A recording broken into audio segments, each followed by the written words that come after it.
La sautin wala harfin, itu mohon dijelaskan Bu ya. Apa sih? La sautin wala harfin. Oh, bila sautin wala. Iya, wala Oh harfin. gitu. Artinya begini. Bila sautin wala harfin itu ketika kita artinya tanpa suara dan tanpa huruf. Bila sautin tanpa suara, wala harfin tanpa huruf. Jadi artinya ketika Tuhan berbicara tidak sama dengan manusia berbicara. Manusia berbicara bisa verbal dengan mulut, bisa dengan tulisan. Kita kirim surat, saya nggak ngomong, tapi tulisan nyampe. Atau kita tidak nulis, kita ngomong-ngobrol dengan suara. Nah, ketika Allah berbicara, apa dengan tulisan, apa dengan ucapan? Dua-duanya tidak. Tuhan berbicara tanpa tulisan dan tanpa suara. Bagaimana kita memahaminya? Firman-firman Tuhan yang diturunkan pada para nabi yang terdahulu sama, Tuhannya sama kok. Tuhan kita sama kok. Wa innama ilahukum ilahun wahid, itu kita sama kok. Otakmu yang berbeda.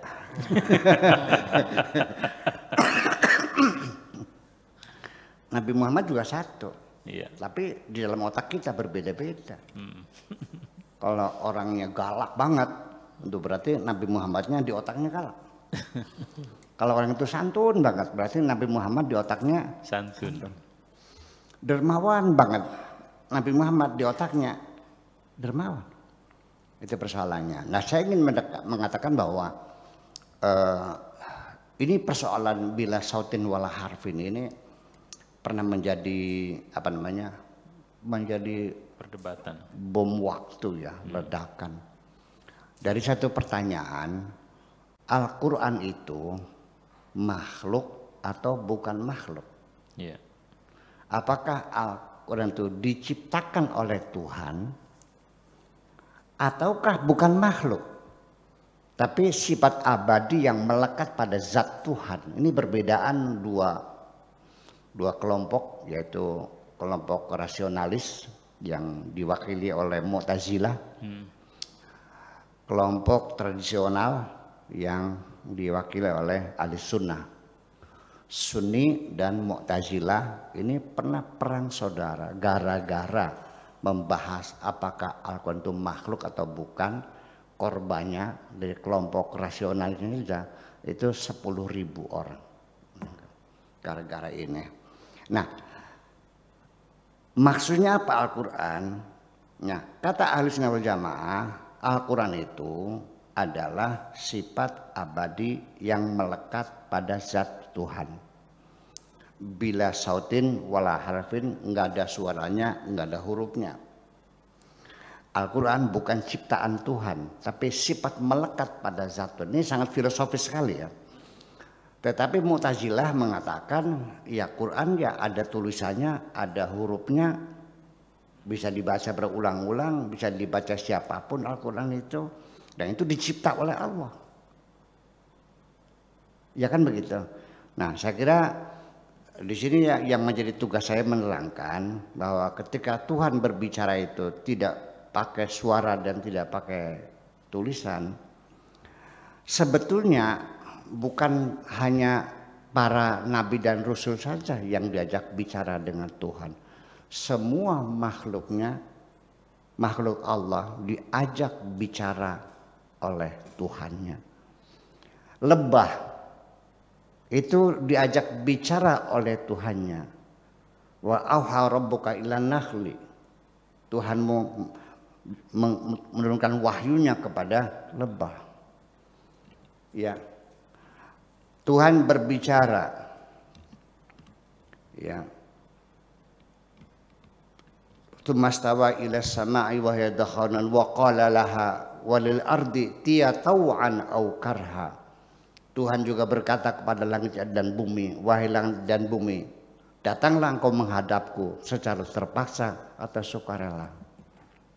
Bagaimana Anda berimajinasi ketika Tuhan berbicara kepada langit, kepada bumi, kepada lebah, kepada Umi Musa, kepada ini, dan kepada kita juga berbicara. Lalu yang jadi masalah apanya? Kita tiap hari diajak bicara oleh Tuhan kok. Itulah makanya orang yang diajak bicara oleh Tuhan itu disebutnya dengan atau mendapat wahyu itu namanya nabi, nabiyun itu kan. Ada kertas enggak ada.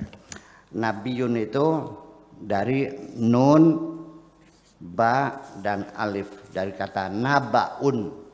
Nun, ba dan alif, nabaun. Ini. Na, ba dan alif. Asalnya dari 3 huruf nun, ba dan alif. Nabaun.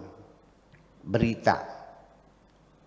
Kalau warta berita syaritul amba, jamannya amba, ya jamannya anba. Nabiyun ini wazannya fa'ilun, biar kita urutkan. Wazannya fa'ilun menjadi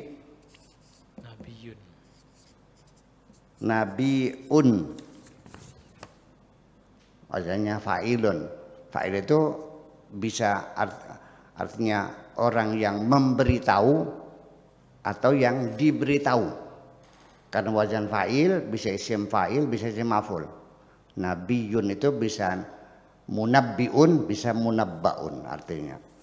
Asalnya lalu menjadi nabiun. Terjadi proses i'lal, hamzahnya ini diganti dengan ya. Nabiyun.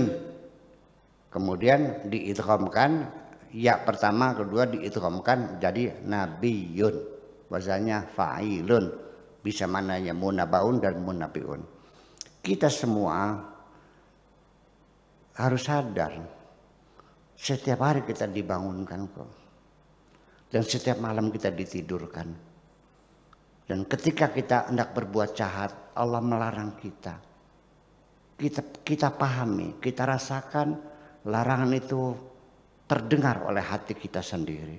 Jangan kau lakukan.